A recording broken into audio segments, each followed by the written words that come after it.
안녕하세요, 디누입니다. 오늘은 키 180cm, 리치는 183cm로 전 UFC 웰터급 잠정 챔피언 출신 콜비 코빙턴에 대해 알아보도록 할 텐데요. 뛰어난 실력을 지녔음에도 불구하고 그의 경기 스타일 때문에 그의 실력만큼 대우를 받지 못한 이 선수가 어떠한 성장 배경을 지녔고 또 어떤 과정에서 흑화되었는지 짧게 알아보도록 하겠습니다.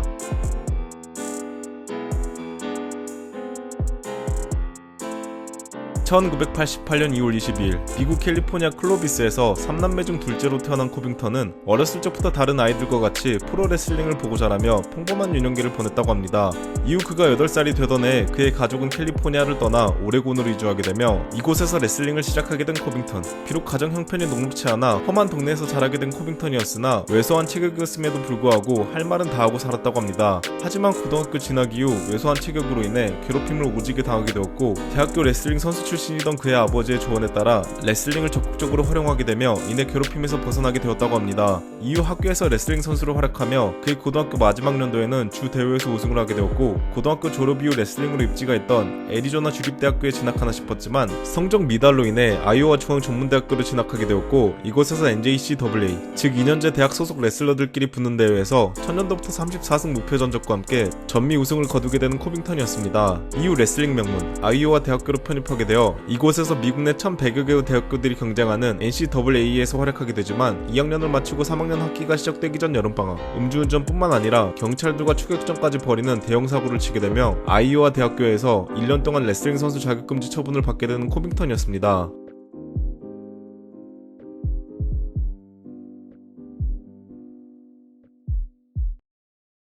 하지만 당시 오레곤 주립대학교 레슬링팀의 코치이자 미국 레슬링 명예전당 헌액자인 짐 잘레스키의 설득 끝에 오레곤 주립대학교로 옮겨 선수 생활을 이어나가게 되고 이곳에서 활약하는 동안 그의 대학교가 소속해있는 컨퍼런스 지역대회에서 2번의 우승과 함께 그의 대학교 마지막 연도에는 NCAA 디비전 1 토너먼트에서 5위에 오르게 되며 토너먼트 8강 이상 진출자들에게만 주어지는 칭호인 올 아메리칸을 획득하게 됩니다. 대학교 졸업 이후 올 아메리칸 출신이었기에 여러 기회가 있었으나 당시 MMA 씬에서 명문 체육관 중 하나라고 손꼽히는 아메리칸 탑팀에서 레슬링 보강을 위해 구인 광고를 보게 되었고 곧 이곳에 지원하게 되며 코빙턴과 종합격투기와의 인연은 여기에서 시작하게 됩니다.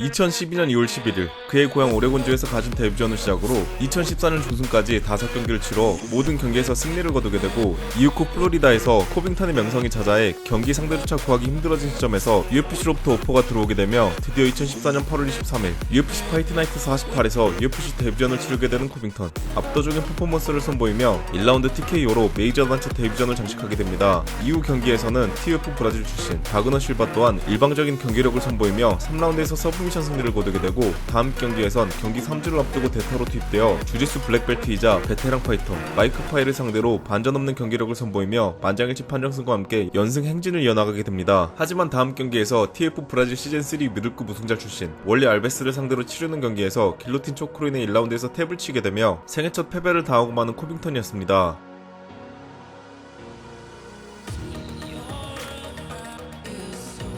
하지만 이후 재기전에서 당시 13승 3패 전적을 가지고 있던 알렉스 가르시아와 UFC 파이트 나이트 89에서 맞붙기로 되어 있었으나 가르시아의 부상으로 인해 당시 7승 무패의 전적으로 UFC 데뷔전을 치르게 되는 조나단 메니에에게 뜨거운 메이저 무대의 맛을 선보이며 3라운드에서 서브미션으로 승리. 이후 경기 또한 당시 UFC 데뷔전을 치르는 전적 12승 2패의 신예 맥스 그리핀을 상대로 3라운드에서 TKO로 꺾었으며 그 다음 경기에서는 UFC에서 밀고 있던 신예 스테이지 노스컷과 이전 자신에게 패배를 안겼던 월리 알베스를 꺾은 당시 전적 12승 3패의 브라이언 바버레나를 맞이해 내측 축구인대 부상을 안고 있었음에도 불구하고 압도적인 퍼포먼스를 보여주며 지난 패배 이후 3연승을 달리게 되는 코빙턴이었습니다. 출중한 전적에도 불구하고 계속된 신인들과 경기로 인해 랭킹에도 못 들어가고 있던 코빙턴. 경기 이후 인터뷰에서 거너 넬슨 또는 김동현을 원한다고 이야기했고 결국 다음 경기에서 당시 월드컵 랭킹 7위에 올라있던 김동현을 상대로 맞이하게 되며 드디어 기회를 잡게 되는 코빙턴이었습니다. 당시 UFC 월드컵에서 터치 대감 중 한 명이었던 김동현은 직전 경기까지 3연승을 달리고 있었지만 의외로 랭킹에도 못 들어가는 코빙턴이 탑독으로 평가받으며 옥타곤에 들어서게 되었고 경기 전 예상에 부합하게 되며 웰터급 타이틀 전선에 합류하게 되는 코빙턴이었습니다. Was there anything that surprised you about Dong Hyun Kim's start? Nah, he's wild. I respect him a lot. I love all Asia, all the Asian fans. Nothing but respect. 웰터급의 터투대감 김동현을 잡고 랭킹 7위까지 올라가게 된 코빙턴은 이제 본격적으로 날개를 펴나 싶었지만 이내 코빙턴을 흑화시키는 사건이 벌어지게 됐는데요. 당시 다음 경기 상대로 붙게 된 선수는 극강의 주짓대로이자 당시 랭킹 3위에 올라있던 데미안 마이어였습니다. 하지만 계약상 마이아전이 코빙턴의 UFC 마지막 경기였고 이미 김동현전의 승리로 인해 마이아전에서 패배를 한다 가정해도 이미 컨텐더 라인에 돌입했기에 더 나은 대우와 함께 재계약각이 나올 줄 알았으나 되려 자신이 속해있던 ATT의 수장 댄 램버트로부터 이번 경기 결과 상관없이 코빙턴의 경기 스타일을 마음에 안 들어한 UFC에 의해 경기 후 코빙턴이 방출될 것이란 말을 듣게 된 것이었습니다. 사실 같은 오레곤주 출신 찰스 소넨과 같은 레슬링 클럽 소속으로 8살 때부터 시작된 그와의 인연으로 인해 격투 비즈니스에서 트래시 토크의 중요성을 그 누구보다도 잘 알고 있던 코빙턴. 허나 프로 선수 데뷔 이후 형식적으로 하는 트래시 토크 이외에는 오히려 케이지 안에서 퍼포먼스로 보여주고 싶다 라고 말하는 선수 중에 한 명이었으나 이 사건을 계기로 선 넘기 장인으로 탈바꿈하게 됩니다.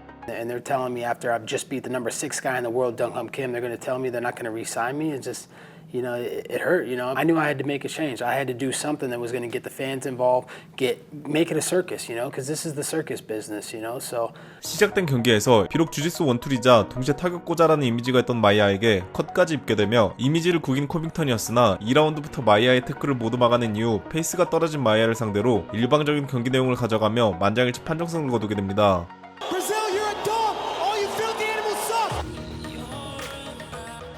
경기 전 경기 내용 상관없이 방출당할 것이라는 통보와는 달리 재계약을 맺게 되어 UFC에 남아 계속해서 활약하게 되는 코빙턴. 직전 경기에서 랭킹 3위를 잡아냈기에 타이틀 도전을 해도 이상한 상황이 아니었으나 당시 월드컵 챔피언에 올라있던 우들리가 어깨 부상으로 인해 방어전을 못 치르는 상황이었기에 당시 전 라이트급 챔피언 출신으로 웰터급으로 월장, 이후 타릭 사파딘과 닐 매그니, 그리고 전 월드컵 챔피언이었던 로비 라울러까지 잡아내며 승승장구하고 있던 당시 월드컵 랭킹 1위 하팔 도스 아뉴스를 상대로 2018년 6월 9일 UFC 225에서 잠정 타이틀전을 치르게 됩니다. 이전 브라질에서의 인터뷰로 인해 코빙턴에게 잔뜩 이를 갈고 나온 아뉴스였으나 경기 초반부터 미친 페이스와 함께 아뉴스에게 계속해서 압박을 가한 코빙턴이었고 이 페이스가 5라운드까지 지속되며 결국 판정에서 아뉴스를 꺾고 잠정 챔피언에 오르게 되는 코빙턴이었습니다.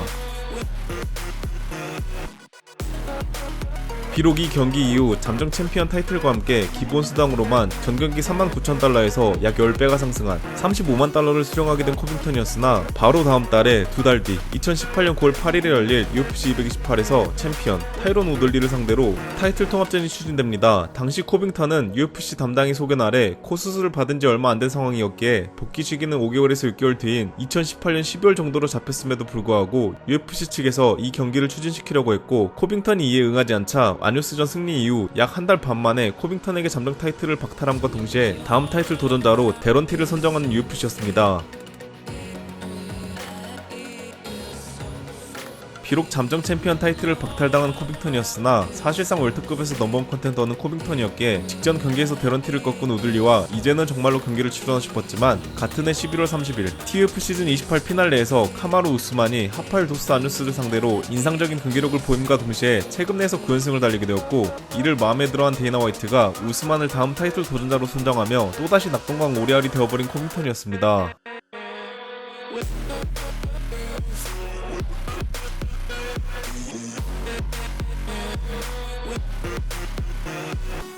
이후 우스만이 우들리를 꺾고 챔피언에 올랐으나 부상으로 인해 방어전을 못 치르는 상황이었기에 결국 2019년 8월 3일 전 월드컵 챔피언 로비 라울러를 상대로 복귀전을 치르게 됩니다. 당시 라울러는 무릎 전방 십자인대 부상으로 인해 상당 기간 경기를 치르지 못하고 있었으며 또 복귀전에서 벤 아스크렌에게 논란의 패배를 당했었기에 랭킹 11위까지 떨어져 있었으나 라울러의 준수한 레슬링 디펜스와 묵직한 타격은 코빙턴에게 위협적으로 작용하기 충분하다라는 평가를 받고 있었습니다. 하지만 경기 초반부터 여태까지 그랬던 것처럼 미친 페이스로 라울러를 압박하기 시작한 코빙턴이었고 계속되는 레슬링 압박에 라울러가 해답을 찾지 못하며 승부의 추가 기울기 시작. 라울러가 자랑하는 타격 또한 코빙턴의 압도적인 타격 볼륨에 빛을 발하며 결국 만장일치 판정승을 거두게 되는 코빙턴이었습니다. Actually, I got a question. You know, honestly, first of all, congratulations on your performance. But you know, you're standing here and you're kind of talking now. When did your balls drop? Because they the only thing you're losing faster than your hairline is that Power Ranger belt.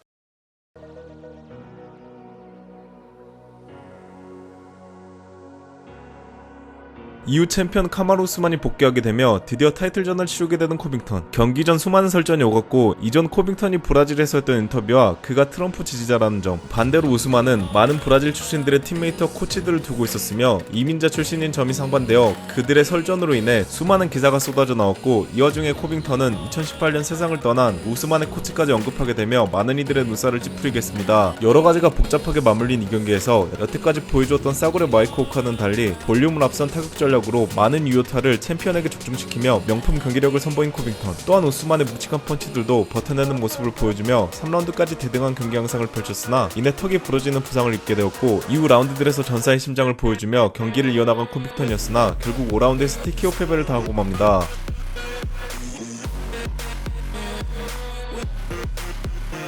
비록 우스만과의 명경기로 인해 자신이 말뿐만 아니라 실력도 겸비하고 있는 선수라는 것을 대중들에게 잘 알리게 되었으나, 이전부터 전현 팀메이트들에게 성역 없이 가한 트래시 토크로 인해 이미 체육관 내 그의 여론이 안 좋아질 대로 안 좋아진 시점에서 아메리칸 탑팀의 수장 댄 램버트가 팀메이트들 간의 트래시 토크를 금하게 되며 지난 5월 결국 트래시 토크를 안 하기보단 자신이 처음 운동을 시작했던 아메리칸 탑팀을 나오게 되는 결정을 하게 되며 이제는 홀로서기를 하게 되는 코빙턴이었습니다. 오늘은 워낙 두꺼운 로스터를 자랑하기에 지옥의 체급 중에 하나라고 불리우는 UFC 월드컵에서 잠정 챔피언까지 올랐으나 그의 경기 스타일로 인해 그의 실력만큼 푸시를 못 받은 콜비 코빙턴에 대해 알아보았는데요. 앞으로 그가 어떤 행보를 보여줄지, 또 과연 코빙턴은 그의 커리어가 끝날 때까지 트래시 토크를 계속해서 이어나갈지 지켜봐주시면 재밌을 것 같습니다. 감사합니다.